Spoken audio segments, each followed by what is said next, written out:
ಕರೆಸಿಕೊಳ್ಳುತ್ತಿದ್ದ ಚಿತ್ರದುರ್ಗ ಜಿಲ್ಲೆಯ ಜನರಿಗೆ ಜೀವನಾಡಿಯಾಗಿರುವ ವಾಣಿ ವಿಲಾಸ ಸಾಗರ ಮತ್ತೊಮ್ಮೆ ಐತಿಹಾಸಿಕ ದಾಖಲೆಗೆ ಸಾಕ್ಷಿಯಾಗುತ್ತಿದೆ. 4-5 ವರ್ಷಗಳ ಹಿಂದೆ ಡೆಡ್ ಸ್ಟೋರೇಜ್ ತಲುಪಿದ್ದ ಈ ಜಲಾಶಯ ಈಗ ತುಂಬಿ ಕೋಡಿ ಬೀಳೋಕೆ ತುದಿಗಾಲಲ್ಲಿ ನಿಂತಿದ್ದು 6 ದಶಕಗಳ ಬಳಿಕ ಕೋಡಿ ಬೀಳೋ ದೃಶ್ಯವನ್ನು ಕಣ್ತುಂಬಿಕೊಳ್ಳೋಕೆ ಜಿಲ್ಲೆಯ ಜನರು ಕಾತರರಾಗಿದ್ದಾರೆ. ವಾಣಿ ವಿಲಾಸ ಸಾಗರ ಮೈಸೂರು ಅರಸರ ಕಾಲದಲ್ಲಿ ನಿರ್ಮಿಸಿದ್ದ ಜಿಲ್ಲೆಯ ಜೀವನಾಡಿ.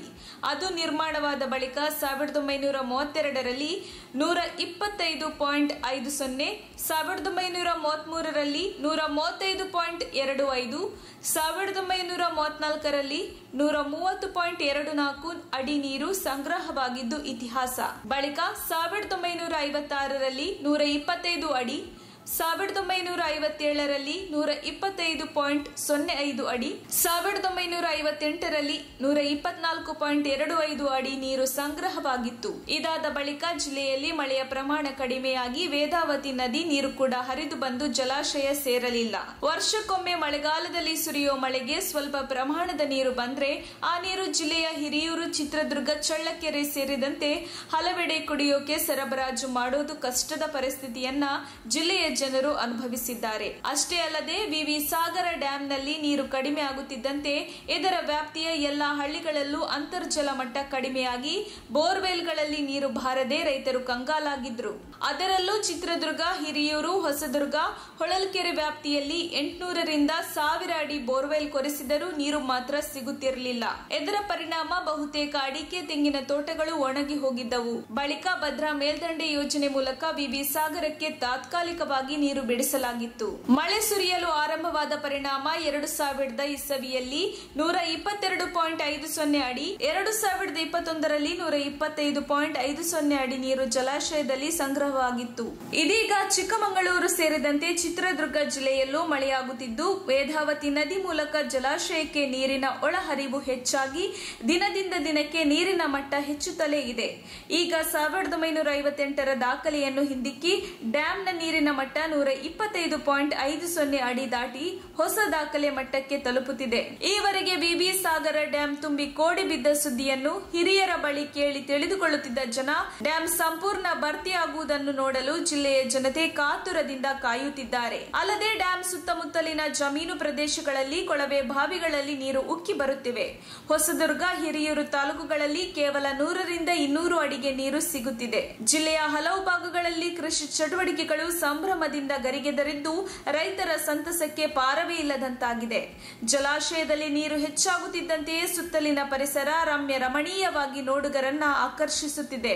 ಜಿಲ್ಲೆಯ ಹಿರಿಯೂರು, ಚಳ್ಳಕೆರೆ ತಾಲೂಕು ಸೇರಿದಂತೆ ಹಲವು ನಗರ ಮತ್ತು ಹಳ್ಳಿಗಳಿಗೆ ಕುಡಿಯುವ ನೀರಿನ ದಾಹ ನೀಗಿದ್ರೆ ಇತ್ತ ಅಡಿಕೆ ತೋಟಗಳನ್ನ ಮಾಡುವಲ್ಲಿ ರೈತರು ಫುಲ್ ಬ್ಯುಸಿಯಾಗಿದ್ದಾರೆ ಎಂಬುದಾಗಿ ತಿಳಿಸಿದ್ದಾರೆ. ವಾಣಿ ವಿಲಾಸ ಸಾಗರದ ಮಾರಿ ಕಣಿವೆಯಲ್ಲಿ ಕಣಿವೆ ಮಾರಮ್ಮ ಹಾಗೂ ಹಾರನ ಕಣಿವೆಯ ಶ್ರೀ ರಂಗನಾಥ ಸ್ವಾಮಿಯ ಜಾತ್ರೆಯೂ ಸಹ ಬಹಳ ವಿಜೃಂಭಣೆಯಿಂದ ಸಡಗರದಿಂದ ನಡೆಯುತ್ತಿರುತ್ತದೆ. ಈ ಜಾತ್ರೆಗಳಿಗೆ ಕರ್ನಾಟಕದಾದ್ಯಂತ ಮಾತ್ರವಲ್ಲದೆ ನಾನಾ ರಾಜ್ಯಗಳಿಂದಲೂ ಸಹ ಜನಸಾಗರ ಹರಿದು ಬರುತ್ತದೆ.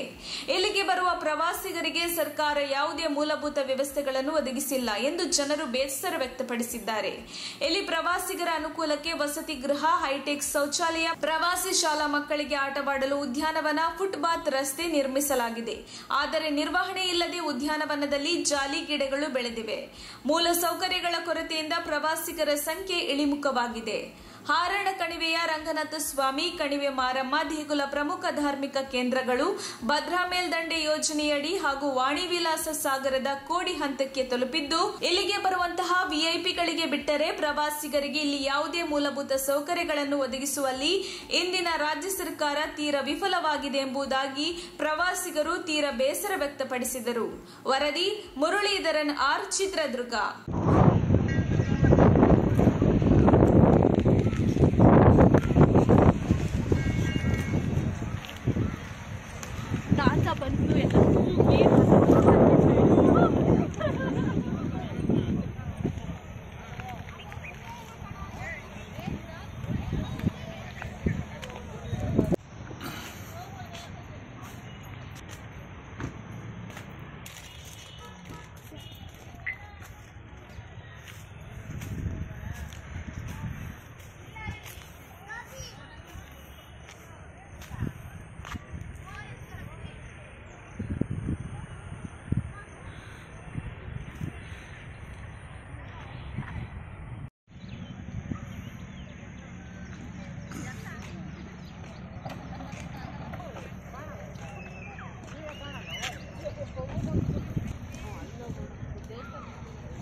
ಈ ಕಡೆ ನೋಡ್ರಿ, ಈ ಕಡೆ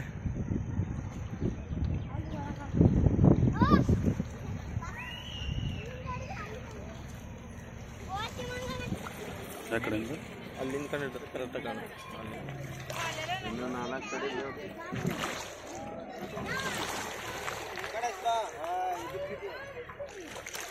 ಜನಗಳು ಸುಮಾರು ವರ್ಷದಿಂದ ಇದು ಈ ಕೆರೆ ತುಂಬಿರಲಿಲ್ಲ. ನಮ್ಮ ಸನ್ಮಾನ್ಯ ಯಡಿಯೂರಪ್ಪನವರ 2008ರಲ್ಲಿ ಪ್ರಥಮ ಬಾರಿಗೆ ಮುಖ್ಯಮಂತ್ರಿ ಆಗ್ತಾರೆ. ಅವರ ಇದರಲ್ಲಿ ಈ ಭದ್ರಾ ಮೇಲ್ದಂಡೆ ಯೋಜನೆ ಸಕಾರಾತ್ಮಕವಾಗಿ ಯೋಜನೆ ರೂಪುಗೊಳ್ಳುತ್ತೆ. ಹಾಗಾಗಿ ಯಡಿಯೂರಪ್ಪನ ಆಶೀರ್ವಾದದಿಂದ ಹಾಗೂ ಇಲ್ಲಿ ಶ್ರೀ ರಂಗನಾಥ ಸ್ವಾಮಿ ಮತ್ತು ಕಣಿವೆಮಾರಮ್ಮನ ದೇವಿಯ ಮತ್ತು ರಂಗನಾಥ ಸ್ವಾಮಿ ಆಶೀರ್ವಾದದಿಂದ ಈ ಕೆರೆ ತುಂಬಿ ಈ ಹೊಸದುರ್ಗ ಮತ್ತು ಹಿರಿಯೂರು ತಾಲೂಕಿನ ಜನ ತುಂಬ ಸಂತಸದಿಂದ ತುಂಬ ಖುಷಿಯಾಗಿ ಒಂದು ಇನ್ನೇನು ಕೋಡಿ ಬೀಳುವ ಒಂದು ಸಂತಸವನ್ನು, ಆ ಒಂದು ಹರ್ಷವನ್ನು, ಆ ಕ್ಷಣಗಣೆಯನ್ನು ಅರಸಕ್ಕೆ, ಅದು ನೋಡೋಕ್ಕೆ, ಆ ದೇವಿಯ ನೀರಿನ ಗಂಗೆಯನ್ನು, ಆ ಗಂಗೆ ಮಾತೆಯನ್ನು ಪೂಜೆ ಮಾಡುವುದಕ್ಕೆ ತುಂಬ ಕಾತುರದಿಂದ ನಮ್ಮ ಜನ ಕಾಯ್ತಾ ಇದ್ದಾರೆ ಅಂತ ಹೇಳಲಿಕ್ಕೆ ಇಷ್ಟಪಡ್ತೇನೆ. ಮತ್ತು ರೈತರಲ್ಲಿ ಭಾಳ ತುಂಬ ಸಂತೋಷ. ಈ ನಮ್ಮ ಹಿರಿಯೂರು ತಾಲೂಕಿನ ಈ ಕೆಳಗಡೆ ಈ ಭಾಗದಲ್ಲಿ, ಈ ನದಿ ಹರಿಯುವಂಥ ಭಾಗದಲ್ಲಿ ಸಾಕಷ್ಟು ಕಳೆದ ಬಾರಿ 5 ವರ್ಷದ ಕೆಳಗೆ ಸಾಕಷ್ಟು ತೋಟಗಳು ಒಣಗೋಗಿದ್ದು, ಆ ಬರ ಭೂಮಿಯನ್ನು ನೋಡಲಿಕ್ಕೆ ಒಂದು ಪಕ್ಷಿನೂ ಸಹ ಇರಲಿಲ್ಲ. ಅಂಥ ಒಂದು ಪ್ರದೇಶವನ್ನು ಇವತ್ತು ನಮ್ಮ ವೇದಾವತಿ ನದಿ ತುಂಬಿ ಇನ್ನೇನು ಹರಿಯುವಂಥ ಕ್ಷಣಗಳೆಯನ್ನು ನೋಡಲಿಕ್ಕೆ ಜನ ಸಂತಸದಿಂದ ಕಾಯ್ತಾ ಇದ್ದಾರೆ. ತುಂಬ ಖುಷಿಯಾಗುತ್ತೆ. ಇಲ್ಲಿ ಸಾಕಷ್ಟು ಜನ ಬಂದಿದ್ದಾರೆ. ಒಂದು ಖುಷಿ ನೋಡೋಕ್ಕೆ ಈ ಒಂದು ನಿಮ್ಮ ಒಂದು ಚಾನಲ್ಗೆ ನಮ್ಮ ಅಭಿನಂದನೆಗಳು, ಧನ್ಯವಾದಗಳು. ಇಲ್ಲಿಂದ ಬರ್ತಕ್ಕಂಥ ಪ್ರವಾಸಿ ಮಂದಿರ, ಇಲ್ಲಿ ಪ್ರವಾಸಿ ಮಂದಿರ ಇದೆ, ನಮ್ಮ ಮಾರಿಕಣಿವೆಯಲ್ಲಿ ಪ್ರವಾಸಿ ಮಂದಿರ ಇದೆ. ಅದಿನ್ನೂ ಇದು ಮಾಡಿಲ್ಲ, ಅದಿನ್ನೂ ಓಪನ್ ಆಗಿಲ್ಲ. ಮತ್ತು ಪ್ರೈವೇಟಲ್ಲಿ ಮಾರಿಕಾಂಬ ಅಂತೇಳಿ ಇಲ್ಲಿ ಒಂದು ಸ್ಥಳ ಇದೆ, ಅಲ್ಲಿ ಓಪನ್ ಆಗಿಲ್ಲ. ನಮ್ಮ ಶೇಖರಣ್ಣವರು ಇಲ್ಲಿ ಹೊಸದುರ್ಗ ತಾಲೂಕಿನ ಜನಪ್ರಿಯ ಶಾಸಕರು ಇಲ್ಲೊಂದು ಬೋಟಿಂಗ್ ವ್ಯವಸ್ಥೆ ಇದು ಮಾಡೋದಲ್ಲಿ ಖಾಲಿ ನಮ್ಮ ಶಾಲಾ ಮಕ್ಕಳಿಗೆ ಅಥವಾ ಬೇರೆ ಒಂದು ತರಬೇತಿ ಅವರಿಗೆ ಮಾತ್ರ ಅವಕಾಶ ಇರುತ್ತೆ. ಅಲ್ಲಿಗೆ ಸಹ ಹೋಗ್ಲಿಕ್ಕೆ ಸಾಧ್ಯವಾಗ್ತಿಲ್ಲ, ನೀರು ತುಂಬಿರೋದ್ರಿಂದ. ಹಿರಿಯೂರೇ ಇಲ್ಲಿ ಹಿರಿಯೂರೇ ಉಳ್ಕೊಳ್ಳೋಂಥ ವ್ಯವಸ್ಥೆ ಇರುತ್ತೆ. ಹಿರಿಯೂರು ಬಿಟ್ಟರೆ ಬೇರೆ ನಮ್ಮ ಸರ್ಕಾರದ ವತಿಯಿಂದ ಇಲ್ಲಿ ಐವಿ ಇದೆ, ಅದು ಮಾತ್ರ ಇಲ್ಲಿ ಆಗುತ್ತೆ. ಇಲ್ಲಿ ಬರುವಂಥ ಪ್ರವಾಸಿಗರಿಗೆ ಉಳ್ಕೊಳ್ಳೋಂಥ ವ್ಯವಸ್ಥೆ ಇಲ್ಲ ಅಂತ ಹೇಳ್ಬೋದು. ಕಡಿಮೆ ಹಿರಿಯೂರಿಗೆ ಹೋಗ್ಬೇಕು. ಬೇರೆ ಜಿಲ್ಲೆಯಿಂದ ಬರ್ತಾ ಇದ್ದಾರೆ, ಹಾಗೆ ಅವರಿಗೆ ಅವಕಾಶ ಇಲ್ಲ ಇಲ್ಲಿ. ಅದು ಇಲ್ಲ, ಅದು ಏನು ಇಲಾಖೆ ಸಂಬಂಧಪಟ್ಟಾಗಿ ಪ್ರವಾಸೋದ್ಯಮ ಇಲಾಖೆಗೆ ಕೇಳಬೇಕಾಗುತ್ತೆ. ಪ್ರವಾಸೋದ್ಯಮ ಇಲಾಖೆಯಿಂದ ಅಲ್ಲಿ ಮಾಡಿದ್ದಾರೆ, ಐಬಿ ಉಳ್ಕೊಂಡು ಪ್ರವಾಸಿಗರಿಗೆ ಬರುವಂಥ ಜನಗಳಿಗೆ ವ್ಯವಸ್ಥೆ ಇದೆ. ಅದು ಓಪನ್ ಆಗಿಲ್ಲ ಅನ್ನೋದೊಂದು ಕಾರಣ, ದುರಂತ ಅಂತ ಹೇಳ್ಬೋದು. ಅದನ್ನು ಆದಷ್ಟು ಬೇಗ ಈ ಸಂಬಂಧಪಟ್ಟ ಇಲಾಖೆಯವರು ಮತ್ತು ಸರ್ಕಾರ ಎಚ್ಚೆತ್ತುಕೊಂಡು ಇಲ್ಲಿ ಬರ್ತಕ್ಕಂಥ ಜನರಿಗೆ ತೊಂದರೆ ಆಗುವಂಥದ್ದು ಅಥವಾ ಖುಷಿ ಪಡೆಯಾಗಿ ಎಲ್ಲ ಬರ್ತಕ್ಕಂಥ ರೈತರಾಗಿ ಇನ್ನೊಬ್ಬರು ಮತ್ತೊಬ್ಬರು ಇಲ್ಲಿ ಸಂತಸವನ್ನು ವ್ಯಕ್ತಪಡಿಸ್ತಾರೆ, ಅವರಿಗೆ ಉಳ್ಕೊಳ್ಳುವಂಥ ವ್ಯವಸ್ಥೆ ಆಗಬೇಕು ಅಂತ ಅನ್ನೋ ಬೇಡಿಕೆ ಇಲ್ಲಿ ನಮ್ಮ ಗ್ರಾಮೀಣ ಪ್ರದೇಶದಿಂದ ಇಲ್ಲಿ ಎಲ್ಲರಿಗೂ ಅದೇ ಬೇಡಿಕೆ. ಮಾರಿಗಣಿ ಡ್ಯಾಮ್ ನೋಡಲಿಕ್ಕೆ ಭಾಳ ಸಂತೋಷ ಆಗ್ತಿದೆ. ನಮ್ಮ ಅಜ್ಜಿಯರು ಹೇಳ್ತಿದ್ರು ನಮ್ಮ ಇದರಲ್ಲಿ ಗೋಡಿ ಬಿದ್ದಿತ್ತಂತ, ಅದು ಇವಾಗ ನಮ್ಮ ಪಿಳ್ಳೆಗಳಿಗೆ ನೋಡೋಕ್ಕೆ ನಮಗೆ ಭಾಳ ಸಂತೋಷ ಆಗ್ತಿದೆ. ಅದರಿಂದ ನಮ್ಮ ಹೊಸದುರ್ಗ ತಾಲೂಕಿನ ಗುಳೇಟಿ ಶೇಖರ್ ಅಂತ ಭಾಳ ಒಳ್ಳೆ ಕೆಲಸ ಮಾಡ್ತಾಯಿದ್ದಾರೆ. ಇಲ್ಲೊಂದು ಇಲ್ಲಿಂದ ಒಂದು 30 ಕಿಲೋಮೀಟ್ರು, ಒಂದು 175 ಕಿಲೋಮೀಟ್ರ್ ಅಡ್ಡಾಡ್ಕೊಂಡು ಹೋಗ್ಬೇಕಾಯಿತು. ನಮ್ಮ ಹೊಸದುರ್ಗ ತಾಲೂಕು ಆ ಕಡೆ ಮತ್ತೋಡು ಹೋಗಿ ಎಲ್ಲ ಹೋಗೋಕ್ಕೆ ಅವರು ಇಲ್ಲಿಂದ ಒಂದು ಡ್ಯಾಮ್ ಒಂದು ಇದು ಮಾಡಿದ್ದಾರೆ, ರೋಡ್ ಭಾಳ ಚೆನ್ನಾಗಿ ಕೆಲಸ ಮಾಡ್ತಾ ಇದ್ದಾರೆ ನಮ್ಮ ಗುಳೇಟಿ ಶೇಖರ್ ಅವರು. ಅವರಿಗೂ ಧನ್ಯವಾದ ಹೇಳ್ತೀವಿ. ನಮಗೆ ನೋಡೋಕ್ಲಿಕ್ಕೆ ಭಾಳ ಚೆನ್ನಾಗಿ ಕಾಣ್ತಿದೆ. ಇಲ್ಲಿ ಕೃಷ್ಣಕ್ಕೆ ವ್ಯವಸ್ಥೆ ಕಡಿಮೆ ಇದೆ ಇಲ್ಲಿ, ಅದು ಸರ್ಕಾರದವ್ರು ಗಮನ ಹರಿಸಿ ಸ್ವಲ್ಪ ಅನುಕೂಲ ಮಾಡಿಕೊಡಬೇಕಂತ ಕೇಳ್ಕೊಳ್ತೀವಿ. ತುಂಬ ಸಂತೋಷ ಆಗ್ತಿದೆ ನೋಡೋದಕ್ಕೆ. ಯಾವಾಗಲೂ ನಾವು ಬಂದಾಗ ಡ್ಯಾಮಲ್ಲೆಲ್ಲ ತುಂಬ ಕಮ್ಮಿನೇ ನೀರು ಇರ್ತಿತ್ತು. ಎಷ್ಟು ಕೆಳಗಿರ್ತಿತ್ತು ಅಂದರೆ ತುಂಬ ಕೆಳಗಿರ್ತಿತ್ತು. ಈಗ ಡ್ಯಾಮಲ್ಲಿ ಮೇಲೆಲ್ಲ ಬಿಡ್ತಾ ಇಲ್ಲ, ಅಲ್ಲಿ ಎಷ್ಟು ನಿಂತ್ಕೊಬೋದು, ಅಲ್ಲಿ ಹೋಗಿ ನೋಡಿದ್ರೆ ತುಂಬ ಚೆನ್ನಾಗಿದೆ. ನೀರು ಎಷ್ಟು ಮೇಲಿದೆ, ಈ ನೀರು ನೋಡೋಕ್ಕೆ ತುಂಬ ಅಂದರೆ ತುಂಬ ಸಂತೋಷ ಆಗ್ತಿದೆ. ರೈತರಿಗೂ ಇದರಿಂದ ತುಂಬ ಅನುಕೂಲ ಆಗುತ್ತೆ. ಎಷ್ಟು ದಿನದಿಂದ ಇಷ್ಟು ನೀರು ಬರಲಿ ಅಂತ ಅವರು ಎಲ್ಲರಿಗೂ ಒಳ್ಳೆಯದಾಗಲಿ, ಚೆನ್ನಾಗಿದೆ. ಅಂದರೆ ಇದು ಜೀವನದಲ್ಲಿ ನೋಡ್ತೀವಿ ಇಲ್ಲ ಅಂದ್ಕೊಂಡಿದ್ವಿ, ಆದರೆ ಜೀವನದಲ್ಲಿ ಇದನ್ನು ಮೊದಲನೇ ಸರಿ ನೋಡ್ತಾ ಇದ್ದೀವಿ. ಇದು ನಮ್ಮ ತಾಲೂಕಿನ ಜನತೆಗೆ ಭಾಳ ಅನುಕೂಲ ಆಗುತ್ತೆ. ಇದು ಯಾಕಂದರೆ ಈಗ 4 ವರ್ಷದ ಕೆಳಗೆ ಪೂರಾ ನೀರಿಲ್ದಲೇ ಭಾಳ ತೊಂದರೆ ಆಗಿತ್ತು, ಕುಡಿಯೋ ನೀರಿಗೂ ಸತ ಸಮಸ್ಯೆ ಆಗಿತ್ತು. ಈಗ ಭಾಳ ಅನುಕೂಲ ಆಗಿದೆ. ವ್ಯವಸ್ಥೆ ಮಾಡಬೇಕು. ಇವರು ಸ್ವಲ್ಪ ಗಮನ ಹರಿಸಿ ಇದನ್ನು ಸ್ವಲ್ಪ ಮೂಲಭೂತ ಸೌಕರ್ಯಗಳನ್ನ ಎಲ್ಲ ಸ್ವಲ್ಪ ವ್ಯವಸ್ಥೆ ಮಾಡಬೇಕು. ಉಳ್ಕೊಳಕ್ಕೂ ಯಾವುದೇ ರೀತಿ ವ್ಯವಸ್ಥೆ ಇಲ್ಲ ಅಲ್ಲಿ. ಇವರು ಯಾರೋ APCಗೆ ಮಾತ್ರ ಸ್ವಲ್ಪ ಅನುಕೂಲ ಆಗುತ್ತೆ, ಬಿಟ್ಟರೆ ಸಾಮಾನ್ಯ ಜನಕ್ಕೆ ಎಲ್ಲ ತೊಂದರೆ ಆಗುತ್ತೆ. APCಗೆ ಮಾತ್ರ ಅನುಕೂಲ ಆಗುತ್ತೆ, ಸಾಮಾನ್ಯ ಜನಕ್ಕೆಲ್ಲ ಭಾಳ ತೊಂದರೆ ಆಗುತ್ತೆ. ಸರ್ಕಾರ ಇದ್ರ ಬಗ್ಗೆ ಸ್ವಲ್ಪ ಕ್ರಮ ಕೈಗೊಳ್ಳುವುದು. ಇನ್ನು ಜಲನಾಡ ಆಗಿರುವಂಥ ವಾಣಿವಿಲಾಸ ಸಾಗರದ ಅಲ್ಲಿ ಬಂದು ನೋಡಲು ತುಂಬ ಖುಷಿಯಾಗಿದೆ. ಎಷ್ಟೋ ವರ್ಷ ಆದಮೇಲೆ ಎಲ್ಲ ಕಡೆ ನೀರು ಹರಿದು ಮರ ಗಿಡಗಳಲ್ಲೂ ಕೂಡ ನೀರು ನೋಡಿ ತುಂಬ ಕೊಡುತ್ತಿದೆ. ಇನ್ನೇನು ಗೋಡಿ ಹೊಡೆಯೋದ್ರಲ್ಲಿ 3 ಅಡಿ ಮಾತ್ರ ಇರೋದ್ರಿಂದ ಎಲ್ಲ ರೈತರಿಗೂ, ನಾನೇ ಅಂತಲ್ಲ, ಇಲ್ಲಿರೋ ರೈತರಿಗೂ, ಪಕ್ಷಿಗಳಿಗೂ, ಪ್ರಾಣಿಗಳಿಗೂ, ಪ್ರತಿಯೊಂದಕ್ಕೂ, ನೇಚರ್ಗೂ, ಎಲ್ಲದಕ್ಕೂ ಜೀವನಾಡಿ ತುಂಬ ಖುಷಿ ಆಗ್ತಿದೆ. ಇದೇ ಥರ ಮಳೆ ಬಂದು ಇದೇ ಥರ ನಮ್ಮ ರೈತರೆಲ್ಲ ಚೆನ್ನಾಗಿರಬೇಕು ಮತ್ತು ರೈತರು ಅಭಿವೃದ್ಧಿ ಆದರೆ ದೇಶ ಅಭಿವೃದ್ಧಿ ಆಗೋದು. ಅದಕ್ಕೋಸ್ಕರ ಇದೇ ಥರ ಮಳೆ ಬೆಳೆ ಚೆನ್ನಾಗಿ ಆಗ್ತಿದ್ದು ಪ್ರಕೃತಿ ಕೂಡ ನಾವೆಲ್ಲ ತುಂಬ ಗಮನ ಕೊಡಬೇಕಾಗುತ್ತೆ. ಇದು ಅತಿವೃಷ್ಟಿ ಆಗ್ಬೋದು, ಅನಾವೃಷ್ಟಿ ಆಗ್ಬೋದು, ಎರಡು ನಮ್ಮಲ್ಲೇ ಇದೆ. ಫಸ್ಟ್ ನಾವು ಪ್ರಕೃತಿನ ಕಾಪಾಡೋಣ. ಪ್ರಕೃತಿ ಕಾಪಾಡಿದ್ರೆ ನಾವಿರ್ತೀವಿ. ಪ್ರಕೃತಿಯಿಂದ ನಾವೇ ಹೊರತು ನಮ್ಮಿಂದ ಯಾವತ್ತೂ ಪ್ರಕೃತಿ ಇರಲ್ಲ. ಅದಕ್ಕೋಸ್ಕರ ಪ್ರಕೃತಿನ ಕಾಪಾಡೋಣ. ನಾವು ಯಾರೇ ಆಗಲಿ ಯಾವುದೇ ಒಂದು ಪ್ರವಾಸ ತಾಣಕ್ಕೆ ಹೋದ್ರೂ ಪ್ಲಾಸ್ಟಿಕ್ನೆಲ್ಲ ರೆಡ್ಯೂಸ್ ಮಾಡೋಣ. ಎಲ್ಲಿ ಬೇಕಲ್ಲಿ ಬಿಸಾಕೋದು ಬೇಡ, ಡಸ್ಟ್ಬಿನ್ ಯೂಸ್ ಮಾಡೋಣ. ನಮ್ಮಲ್ಲಿ ಆದಂಥ ನಾವು ಕೆಲಸ, ನಮ್ಮಲ್ಲಿ ಏನಾಗುತ್ತೆ ನಾವೇ ಸ್ವಲ್ಪ, ನೀನು ಬಂದರೆ ಸಾಕು, ನೀನು ನೋಡ್ಕೊಂಡು 100 ಜನ ಬಂದಾಗ್ತಾರೆ. ಅದೇ ಥರ ಫಸ್ಟ್ ನಾವು ಸರ್ ಮಾಡ್ಕೊಂಡ್ರೆ ಸಾಕು. ಫಸ್ಟು ಪ್ರವಾಸೋದ್ಯಮ ಪ್ಲೇಸ್ಗಳನ್ನೆಲ್ಲ ಫಸ್ಟು ನಾವು ಕ್ಲೀನ್ ಮಾಡೋಣ. ಆದಷ್ಟು ನಮ್ಮದೇ ಒಂದು ಇದು ಇಟ್ಕೊಂಡು ಕ್ಲೀನ್ ಮಾಡೋಣ, ನೀಟಾಗಿ ಇಟ್ಕೊಳ್ಳೋಣ. ಅದೇ ಥರ ಎಲ್ಲ ಒಳ್ಳೊಳ್ಳೆ ಕೆಲಸಗಳು ಮಾಡೋಣ. ದೇವರವಾಗ ಎಲ್ಲರೂ ಚೆನ್ನಾಗಿ ಇಟ್ಕೊಂಡು ಫಸ್ಟು ನಾವು ಪ್ರಕೃತಿ ಕಾಪಾಡೋಣ, ಮಣ್ಣು ಉಳಿಸೋಣ. ಜಾಸ್ತಿ ಕೆಮಿಕಲ್ ಫರ್ಟಿಲೈಸರ್ಸ್ ಎಲ್ಲ ಯೂಸ್ ಮಾಡ್ಕೊಂಡು ಅವೆಲ್ಲ ನಾವು ಪ್ರಕೃತಿ ಹಾಳು ಮಾಡೋದು ಬೇಡ. ಅದರಿಂದನೇ ಎಲ್ಲ ಹಾಳಾಗಿ ಹೋಗ್ತಿರೋದು. ಎಲ್ಲ ಸ್ವಲ್ಪ ಇದು ಮಾಡ್ಕೊಂಡು ಇದು ಹೋಗೋಣ. ಅಂದರೆ ಖುಷಿಯಾಗಿರೋದಂದರೆ ತುಂಬ ನೀರು ಬಂದು ಎಷ್ಟೋ ವರ್ಷ ಆದಮೇಲೆ ನೀರು ಬಂದು ಕೋಡಿ ಇನ್ನು 3 ಅಡಿ ಇದೆ. ತುಂಬ ಸಂತೋಷ ಆಗ್ತಿದೆ. ಅದು ಒಂದು ಹೇಳ್ಬೋದು ಸರ್. ಕೋಡಿ 125 ವರ್ಷದ ಮುಮ್ಮೆ ಹಿಂದಿನ ಪೀಳಿಗೆ ಕೋಡಿ ನೋಡೋಕ್ಕೆ ಬಂದಿದ್ದರು ಜನ. ಇದು ನಮಗೆ ಸಿಕ್ಕಿದೆ, ನಮ್ಮ ಅದೃಷ್ಟ. ಆದ್ದರಿಂದ ನಾವು ಭಾಳ ಸಂತೋಷ ಆಗಿದೆ. ನಾನಾ ಜಿಲ್ಲೆಯಿಂದ ಜನರು ಬರ್ತಿದ್ದಾರೆ ಪ್ರವಾಸಿ ತಾಣಕ್ಕೆ. ಇಲ್ಲಿ ಮೂಲಭೂತ ಸೌಕರ್ಯ ಇಲ್ಲ. ಆದ್ದರಿಂದ ಎಲ್ಲ ನಮ್ಮ ಶಾಸಕರಾದ ಬುಡೇಲ್ ಶೇಖರವರು ಇಲ್ಲಿ ಮೂಲಭೂತ ಸೌಕರ್ಯವನ್ನು ಮಾಡಿಕೊಡಬೇಕಾಗಿ ನಾವು ಶಾಸಕರಲ್ಲಿ ವಿನಂತಿಸಿಕೊಳ್ಳುತ್ತೇವೆ.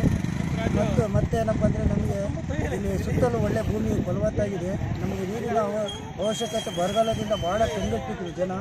ಭಾರಿ ಸಂತೋಷದಾಗಿದ್ದಾರೆ. ಎಲ್ಲೆಡೆ ಸಂತೋಷನೇ ಹರ್ಷ ಹಾರಾಡ್ತಾ ಇದೆ.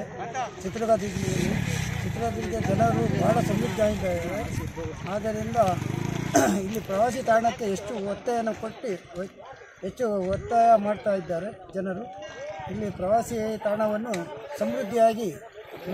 ಸಮೃದ್ಧಿಪಡಿಸಿ ಚಿತ್ರದುರ್ಗ ಜಿಲ್ಲೆಯನ್ನು ಹೆಮ್ಮೆಯ ಜಿಲ್ಲೆಯಾಗಿ ಮಾಡಬೇಕಾಗಿ ತಮ್ಮಲ್ಲಿ ವಿನಂತಿಸಿಕೊಳ್ಳುತ್ತೇವೆ. ಇತಿಹಾಸ ಇದೆ ಮತ್ತು ಎಲ್ಲ ರೈತರಿಗೂ ಭಾಳ ಖುಷಿ ಪಡುವಂಥ ವಿಚಾರ ಇದೆ. ಏನೇ ಆಗಲಿ ಮುಂಜಾಗ್ರತೆ ಕ್ರಮ ತಗೊಂಡ್ರೆ ಒಳ್ಳೆಯದು. ಶಾಸಕರು ಕಾಣ್ತಾ ಇದ್ದಾರೆ ಅಂತ ಅನಿಸುತ್ತೆ. ಇಲ್ಲ, ಕ್ರಮ ವಹಿಸ್ತಾ ಇದ್ದಾರೆ ಅಂತ ಅನಿಸುತ್ತೆ. ನಮ್ಮ ತಾತರೆಲ್ಲ ಇಲ್ಲಿ ಬಂದಿದ್ರಲ್ಲ, ಅವಾಗೆಲ್ಲ ಡ್ಯಾಮ್ ಕಟ್ಟೋಕ್ಕಾಗಿನೇ ಬಂದಿರೋದು. ನಾವೆಲ್ಲ ಕುರುಬರಲ್ಲಿರೋದು. ಈ ಕೋಡಿ ಎಲ್ಲ ಕಟ್ಟೋದು ಹಿಂದೆ ನಮ್ಮ ಜನಾಂಗದವರು, ಬ್ರಾಹ್ಮಣರು, ನಮ್ಮ ಸಮಾಜದವರೇ ಕಟ್ಟಕ್ಕೆ ಕೂಲಿ ಬಂದಿರೋ ಕೆಲಸ. ಡ್ಯಾಮ್ ಕಟ್ಟಿದ್ದೆಲ್ಲ ಅವರೇನೆ. ಬಟ್ ಏನಂದರೆ ಇಲ್ಲಿ ಹೆಚ್ಚಿನದಾಗಿ ಅಂದರೆ ರೈತರು ಚೆನ್ನಾಗಿ ಯೂಸ್ ಆಗುತ್ತೆ. ಇದು ಒಂದು ಯಾತ್ರಾ ಸ್ಥಳ ಮಾಡಿದರೆ MLA ಶಾಸಕ ಚೆನ್ನಾಗಿ ನೋಡಿ ಎಷ್ಟು ಜನ ಬರ್ತದೆ ಪ್ರತಿದಿನ.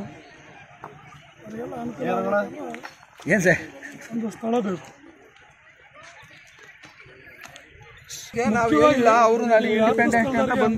ಭಾಳ ಸಮಸ್ಯೆ ಆಗ್ತೈತೆ.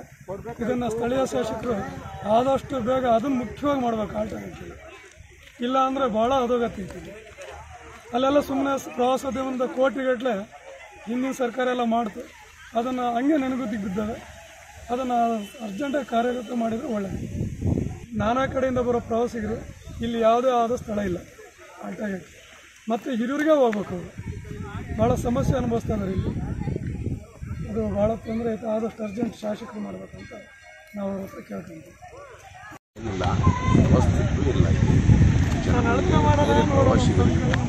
ಮತ್ತು ಬಂದಂಥ ವ್ಯಕ್ತಿಗಳಿಗೆ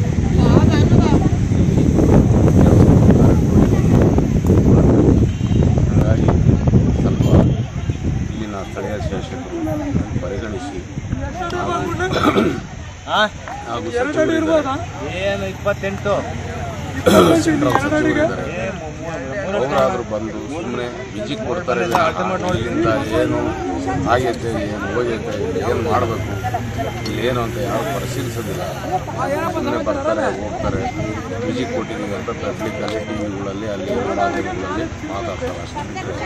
ಇಲ್ಲಿನ ಸ್ಥಳದಲ್ಲಿ ಏನು ಪರಿಸ್ಥಿತಿ ಆಗಿದೆ, ಏನಾಗಿದೆ, ಗೊತ್ತಾಗಿದೆ ಅಂತ ಯಾರು ಅದನ್ನ ಪರಿಗಣಿಸೋದಿಲ್ಲ. ವಿಜಿಟ್ ಕೊಡೋದು ಸರಿ ಬಂದಿದೆ ನೋಡೋಣ, ಇಷ್ಟು ಮಾತ್ರ.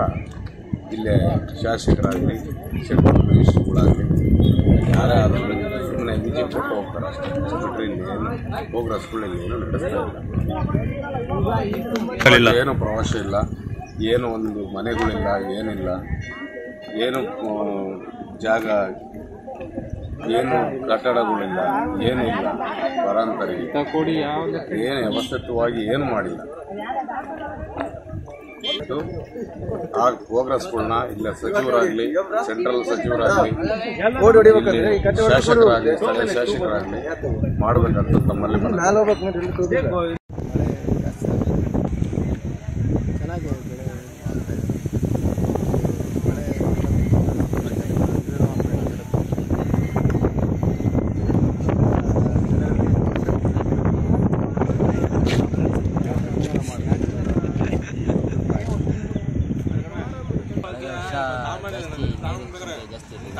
ಈ ವರ್ಷ ಹೇಳಬೇಕಂದ್ರೆ ಒಂದು 10 ಅಡಿ ಜಾಸ್ತಿ ಬಂದಿದೆ.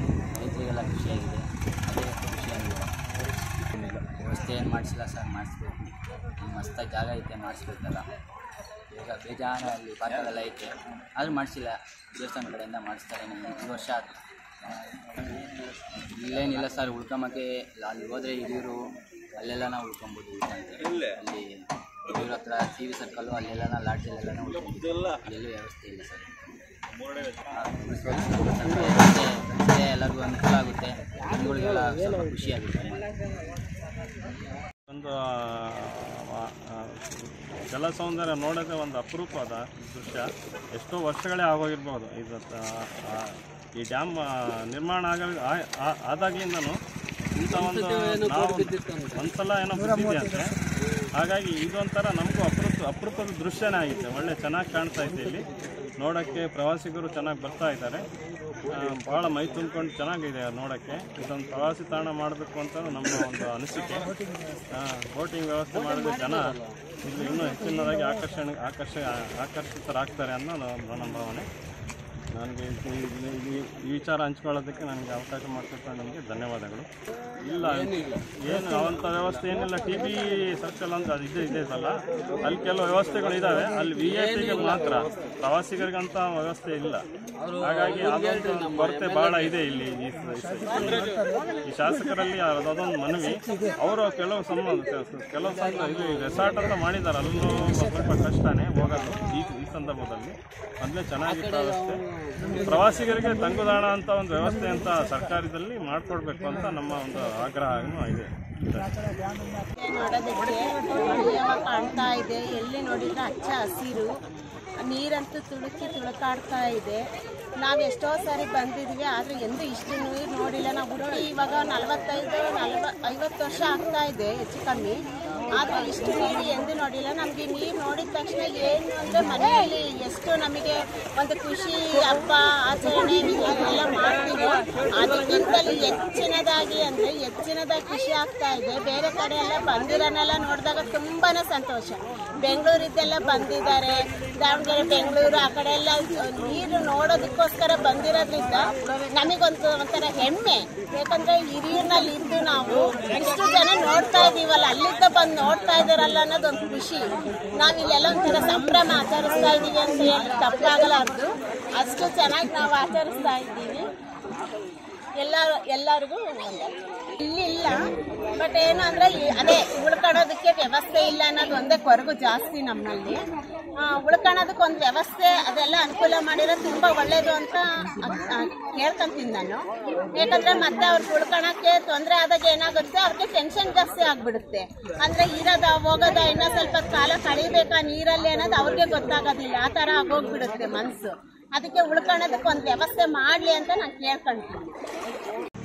ಸುಮಾರು 90 ವರ್ಷಗಳಿಂದ ಸತತವಾಗಿ ತುಂಬ ಕಷ್ಟ ಕಾರ್ಪಣ್ಯಗಳಿಂದ ಸತತ ಬರಗಾಲದಿಂದ ತುತ್ತಾದಂಥ ಈ ಪ್ರದೇಶದಲ್ಲಿ ನಾನು ನಮ್ಮ ಭಾರತೀಯ ಜೀವಮನಿಗದ ಎಲ್ಲ ಪ್ರತಿನಿಧಿಗಳ ಒಂದು ಒಕ್ಕೂಟದಲ್ಲಿ 2018ರಲ್ಲಿ ನಾವು ಒಂದು ಸಂಕಲ್ಪ ಮಾಡಿದ್ವಿ. ನಾವು ಏನಂತ ಮಾಡಿದ್ವಿ ಅಂದರೆ, ಈ ಬರಗಾಲದ ಒಂದು ಈ ಡ್ಯಾಮು ತಾಯಿ ಕೃಪೆಯಿಂದ ಮತ್ತು ತಾಯಿ ಕನಕಾಂಬೇಶ್ವರ ಕೃಪೆಯಿಂದ, ತೇರುಮಲ್ಲೇಶ್ವರನ ಕೃಪೆಯಿಂದ ಹಾಗೂ ಸಿದ್ದನಾಯಕ ಸರ್ಕಲ್ ಆಂಜನೇಯ ಸ್ವಾಮಿಯ ಒಂದು ಕೃಪಾ ಕಟಾಕ್ಷದಿಂದ ಅಂದು ನಾವು ಸಂಕಲ್ಪ ಮಾಡಿದ್ವಿ, ಜನ ನಮಗೆ ತಾಲೂಕಿನಲ್ಲಿ ಸುಭಿಕ್ಷವಾಗಿ ಬದುಕಬೇಕು ಅಂತ. ಅವತ್ತಿನ ಸಂಕಲ್ಪ ಇವತ್ತು ನಮಗೆ 2018ರಿಂದ ಸತತವಾಗಿ 90 ವರ್ಷಗಳ ಇತಿಹಾಸದ ಒಂದು ಈ ನೀರು ನಾವು ಸಂಗ್ರಹಣೆ ಮಾಡೋದು ಇತಿಹಾಸದಲ್ಲೇ ನಾವು ನೋಡಿಲ್ಲ. ಸೊ ಈ ಒಂದು ಸಂತೋಷ ತಾಲೂಕಿನ ಜನತೆ ತುಂಬಾ ಹರ್ಷೋದ್ಗಾರವಾಗಿ, ತುಂಬಾ ಸಂತೋಷವಾಗಿ, ನಿಜವಾಗ್ಲೂ ಹೇಳ್ತೀನಿ ತುಂಬಾ ಸಂತೋಷದಿಂದ ಇದ್ದಾರೆ. ಆದರೆ ತಾಯಿ ಒಂದು ಕಡಿಮೆ ಮಾರಮ್ಮನ ಒಂದು ಆಶೀರ್ವಾದ ಯಾರಿಗೂ ಅನಾಹುತ ಆಗದಲೇ, ಅವಘಡಗಳು ನಡೆಯದಲೇ ತುಂಬಾ ಸುಭಿಕ್ಷವಾಗಿ ಆರೋಗ್ಯವಂತವಾಗಿ ಬಾಳಲಿ ಅಂತ ಈ ಸಂದರ್ಭದಲ್ಲಿ ತುಂಬಿರೋ ಒಂದು ಈ ಸಂದರ್ಭದಲ್ಲಿ, ಈ ಕಡಿಮೆ ಮಾರಮ್ಮನ ಒಂದು ಡ್ಯಾಮ್ ತುಂಬಿರೋ ಒಂದು ಈ ಶುಭ ಸಂದರ್ಭದಲ್ಲಿ ನಾನು ಒಬ್ಬ ಕಾರ್ಯದರ್ಶಿಯಾಗಿ ತುಂಬಾ ಹೆಮ್ಮೆಯಿಂದ ಹೇಳ್ಕೊತೀನಿ. ತುಂಬಾ ಚೆನ್ನಾಗಿ ಜನ ಬಾಳಿ ಬದುಕಬೇಕು ಅಂತ ನಮ್ಮ ಆಸೆ. ಯಾಕಂದ್ರೆ ಸತತ 2018ರಿಂದ 5 ವರ್ಷಗಳ ಕಾಲ ಬರಗಾಲ ಅಂತ ಅನುಭವಿಸಿದ ಈ ಕ್ಷೇತ್ರ ಇದು. ನಿಜವಾಗ್ಲೂ ಹೇಳ್ತೀನಿ, ಜನ ಒಂದು ಎಷ್ಟು ಹರ್ಷೋದ್ಗಾರವಾಗಿದ್ದಾರೆ ಅಂದ್ರೆ ಅದು ಕೇಳಕ್ಕೆ ಇತಿಮಿತಿ ಇಲ್ಲ. ತುಂಬಾ ಸಂತೋಷ ಆಗ್ತಾ ಇದೆ. ನಿಜವಾಗ್ಲೂ ನಾವು ಪುಣ್ಯವಂತರು ಅಂತ ಕಾಣ್ತೀವಿ. ನಮ್ಮ ಸಂಕಲ್ಪ ಈಡೇರಿಸಿದ್ರೆ ತಾಯಿ ಕಡಿಮೆ ಮಾರಮ್ಮ, ತೇರುಮಲ್ಲೇಶ್ವರ, ತಾಯಿ ಕನಿಕಾಪರಮೇಶ್ವರಿ ಹಾಗೂ ಆಂಜನೇಯ ಸ್ವಾಮಿ, ನಿಜಕ್ಕೂ ನಾವು ಅಭಾರಿಗಳು, ಪುಣ್ಯವಂತರು ನಾವು ಈ ಒಂದು ಯುಗದಲ್ಲಿ. ಯಾಕಂದ್ರೆ ಈ ಒಂದು ಕೆರೆ ಕಟ್ಟಿ ಮೈಸೂರು ಮಹಾರಾಜರು ನಮಗೆ 100 ವರ್ಷಗಳ ಕಾಲ ತುಂಬಿ ಇದು 100 ದಾಟಿ ಹೋಗ್ತಾ ಇದೆ. ಮೈಸೂರು ಮಹಾರಾಜರ ಒಂದು ಸಂಕಲ್ಪ ಏನಿತ್ತು, ಇವತ್ತು ತಾಯಿ ಚಾಮುಂಡೇಂಬೆಯ ಕೃಪಾ ಕಟಾಕ್ಷದಿಂದ ನಮ್ಮ ಡ್ಯಾಮು ತುಂಬಿ ಇವತ್ತು ಸಂತೋಷವಾಗಿ ಬಾಳಿ ಬದುಕೋದಕ್ಕೆ ಅವಕಾಶ ಮಾಡಿಕೊಟ್ಟಿದ್ದಾಳೆ. ನಾವು ಅಭಾರಿಗಳು, ತುಂಬಾ ಪುಣ್ಯವಂತರು ನಾವು ಅಂತ ಹೇಳೋದಕ್ಕೆ ಇಚ್ಛೆ ಪಡ್ತಾ ಇದ್ದೀನಿ. ನಿಮಗೆ ಈ ಒಂದು ಅವಕಾಶ ಕೊಟ್ಟಿದ್ದಕ್ಕೆ ನಿಮಗೂ ಸಹ ಧನ್ಯವಾದಗಳು ಸರ್. ಮಾರಿಕಣಿವೆ ಪ್ರದೇಶ ವಾಣಿವಿಲಾಸ ಸಾಗರ ಇದು ಸುಮಾರು 1902ರಲ್ಲಿ 128 ಅಡಿ ಇದು ತುಂಬಿತ್ತು. ಈಗಲೂ ಸಹ ಅಷ್ಟು ತುಂಬಿದೆ. ತುಂಬಾ ಅದೃಷ್ಟ ಮಾಡಿದ್ದೀವಿ ಇವಾಗ ಈ ದೃಶ್ಯನ ನೋಡೋಕ್ಕೆ. ತುಂಬಾ ಮನಮೋಹಕವಾಗಿದೆ ನೋಡೋಕ್ಕೆ. ತುಂಬ ಖುಷಿಯಾಗಿದೆ. ಎಲ್ಲ ಹಿರಿಯೂರು, ಮೊಳಕಾಲ್ಮೂರು, ತುಮಕೂರು ಎಲ್ಲ ಪ್ರದೇಶದಿಂದ ಜನ ಬಂದು ಇಲ್ಲಿ ಫುಲ್ ತುಂಬ ಖುಷಿಯಾಗಿದೆ. ಈ ನೀರನ್ನು ನೋಡಿ ಆಚರಿಸ್ತಾ ಇದ್ದಾರೆ. ಇಲ್ಲಿ ಇಷ್ಟು ನೀರು ಬಂದೆ ತುಂಬ ವರ್ಷಗಳಾಗಿತ್ತು. ಇವಾಗ ಇಷ್ಟು ನೀರು ಬಂದಿರೋದ್ರಿಂದ ಹಲವಾರು ಪ್ರದೇಶಗಳಿಗೆ ಇನ್ನ 15 ವರ್ಷ 20 ವರ್ಷ ನೀರಿನ ಸಮಸ್ಯೆನೇ ಇಲ್ಲ. ತುಂಬಾ ಖುಷಿಯಾಗಿದೆ. ದೇವರು ನಮ್ಗೆ ಇದನ್ನ ನೋಡೋದಕ್ಕೆ ಮತ್ತೆ ಈ ನೀರಿಂದ ನಮ್ಗೆಲ್ಲ ತುಂಬಾ ಸದುಪಯೋಗ ಆಗುತ್ತೆ. ಇದಕ್ಕೆ ಅವಕಾಶ ಮಾಡಿಕೊಟ್ಟಿದ್ದಾರೆ ದೇವರು. ಇದರಿಂದ ಯಾವುದೇ ಕೆಟ್ಟದಾಗಿ ಏನು ಸಂಭವಿಸದಲ್ಲೇ ಇರಲಿ ಅಂತ ಹಾಗೆ ದೇವ್ರ ಹತ್ರ ಕೇಳ್ಕೊಂತ ಈ ಖುಷಿನ ಎಲ್ಲರ ಜೊತೆ ಖುಷಿಯಾಗಿ ಹಂಚ್ಕೊಳಕ್ಕೆ ಇಷ್ಟಪಡ್ತೀನಿ.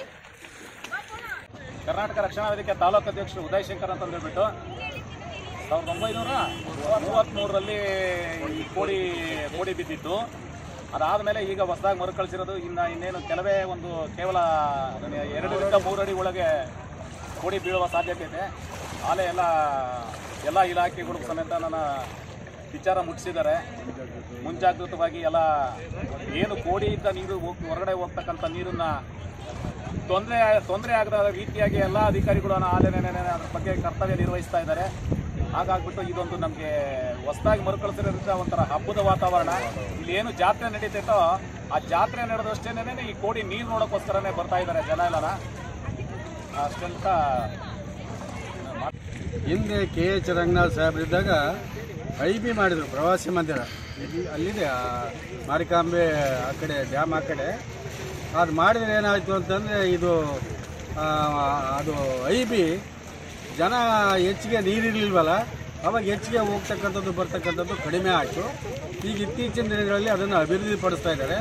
ಮತ್ತು ಈಗ ನಮ್ಮ ಗೂಳಿಹಟ್ಟಿ ಶೇಖರ್ ಏನು ಮಾಡ್ತಾ ಇದ್ದಾರೆ ಅಂದರೆ, ಇಲ್ಲಿ ಮಧ್ಯದಲ್ಲಿ ಒಂದು ಬೇವನಹಳ್ಳಿ ಕರಿಯಮ್ಮ ಮತ್ತು ಬೇವನಹಳ್ಳಿ ಕರಿಯಮ್ಮ ಅಲ್ಲಿಗೆ ಸಂಪರ್ಕ ಸೇತುವೆ ಮಾಡ್ತಾ ಇದ್ದಾರೆ 1.5 ಕಿಲೋಮೀಟರ್ ನೀರಿನೊಳಗೇನೆ. ಇಲ್ಲಿ ಜನ ಬಂದು ಹೋಗ್ಲಿಕ್ಕೆ ಅಂತಾರಾಷ್ಟ್ರೀಯ ಒಂದು ಯಾತ್ರಾ ಸ್ಥಳ ಮತ್ತು ಬೋಟ್ಗಳು, ಆಮೇಲೆ ಇವೆಲ್ಲ ತಿರುಗಾಟ ಮಾಡಲಿಕ್ಕೆ ಪ್ರವಾಸೋದ್ಯಮಕ್ಕೆ ಅನುಕೂಲ ಮಾಡಲಿಕ್ಕೆ ಈಗಾಗಲೇ ಗೂಳಿಹಟ್ಟಿ ಶೇಖರು ವ್ಯವಸ್ಥೆ ಮಾಡ್ತಿದ್ದಾರೆ. ಆ ಬಗ್ಗೆನೇ ಇಲ್ಲಿ ಬೇವನಹಳ್ಳಿ ಕರಿಯಮ್ಮನ ದೇವಸ್ಥಾನದ ಹತ್ರ ಕಾರಿಡಾರು ಮತ್ತು ವಸತಿ ಸಮುಚ್ಚಯಗಳನ್ನು ಮಾಡಲಿಕ್ಕೆ ಈಗಾಗಲೇ ಸಿದ್ಧತೆ ಮಾಡಿಕೊಂಡು ಫೌಂಡೇಶನ್ನು ಮಾಡಿರ್ತಕ್ಕಂಥದ್ದನ್ನು ಕುರುಗಳನ್ನು ಈಗ ಕಾಣ್ಬೋದು. ಈಗಲೂ ಹಾಲಿ ಮಾಡ್ತಾಯಿದ್ದಾರೆ ಅದ್ರ ಕೆಲಸ. ಅದು ಮಾಡಿದಾಗ ಏನಾಗುತ್ತಪ್ಪ ಅಂತಂದರೆ, ಈ ಮೊನ್ನೆ ತಾನೇ ಗೂಳಿಹಟ್ಟಿ ಶೇಖರು ಇಲ್ಲಿ ಈ ಭಾಗದಲ್ಲಿರ್ತಕ್ಕಂಥ ಈ ಕುರಿಗಾಯಿಗಳು ಏನು ಭಾಳ ಹಿಂದುಳಿದಿರ್ತಕ್ಕಂಥ ಪ್ರದೇಶ ಜನ ಬಸ್ ನೋಡ್ದಲ್ಲಿ ಇರ್ತಕ್ಕಂಥದ್ದು, ರೈಲ್ ನೋಡ್ದಲ್ಲಿ ಇರ್ತಕ್ಕಂಥವ್ರು, ವಿಮಾನದಲ್ಲಿ, ರಾಕೆಟ್ನಲ್ಲಿ ಇಲ್ಲೆಲ್ಲನೂ ಸಹ ಇದರ ಭಾಗವನ್ನು ಸುತ್ತರಿಸ್ಕೊಂಡು ಹೋಗಿರ್ತಕ್ಕಂಥದ್ದನ್ನು ಕಳೆದ ತಿಂಗಳು ಮಾಡಿದರು ಗೂಳಿಹಟ್ಟಿ ಶೇಖರ್. ಹೆಲಿಕಾಪ್ಟರ್ನಲ್ಲಿ ಈ ಭಾರಿ ಕಡಿಮೆ ಪ್ರದೇಶನೆಲ್ಲ ಸುತ್ತಾಟ ಮಾಡಿದರು. ಹಾಗೆ ಪ್ರವಾಸೋದ್ಯಮಕ್ಕೆ ಅನುಕೂಲ ಹೆಚ್ಚು ಕಲ್ಪಿಸಿದ್ರೆ ಜನ ಬಂದು ಹೋಗ್ಲಿಕ್ಕೆ ಅನುಕೂಲ ಆಗುತ್ತೆ. ಒಂದೆರಡು ದಿನ ತಂಗಿ ಇದ್ದು ಹೋಗ್ತಕ್ಕಂಥ ಒಂದು ವಸತಿ ಆಗಬೇಕಾಗಿತ್ತು. ತಾವು ಹೇಳ್ದಂಗೆ ಮುಂದಿನ ದಿನಗಳಲ್ಲಿ ಸರ್ಕಾರ ಮತ್ತು ಸಮಾಜದ ಗಣ್ಯರು ಇತ್ತ ಕಡೆ ಗಮನ ಕೊಡಬೇಕು ಅಂತಕ್ಕಂಥದ್ದು ನಮ್ಮ ಅಭಿಲಾಷೆ.